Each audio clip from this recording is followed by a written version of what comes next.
Shalom. Damai sejahtera Allah Bapa, keselamatan Yesus Kristus dan penyertaan Roh Kudus kiranya turun atas kita sekalian.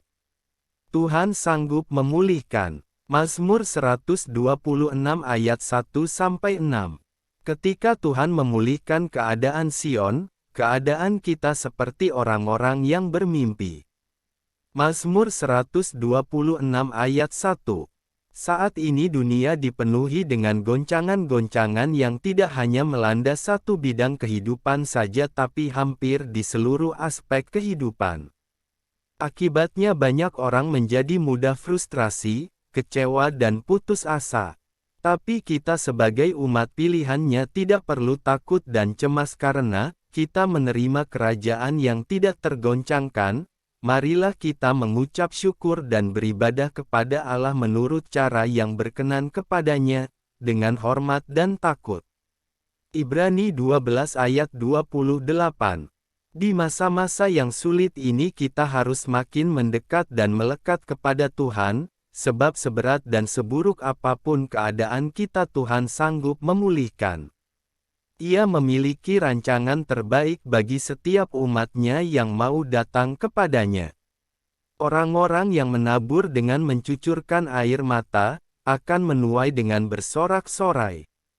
Orang yang berjalan maju dengan menangis sambil menabur benih, pasti pulang dengan sorak-sorai sambil membawa berkas-berkasnya.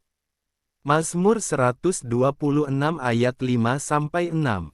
Tuhan berkata, sebab aku ini mengetahui rancangan-rancangan apa yang ada padaku mengenai kamu, demikianlah firman Tuhan, yaitu rancangan damai sejahtera dan bukan rancangan kecelakaan, untuk memberikan kepadamu hari depan yang penuh harapan. Yeremia 29 ayat 11. Jadi, aku datang, supaya mereka mempunyai hidup, dan mempunyainya dalam segala kelimpahan. Yohanes 10 ayat 10b.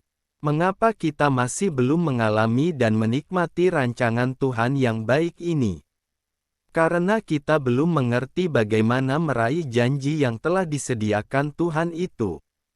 Kita tahu bahwa Tuhan memberikan kehendak bebas kepada kita untuk membuat pilihan hidup untuk memilih taat atau tidak taat.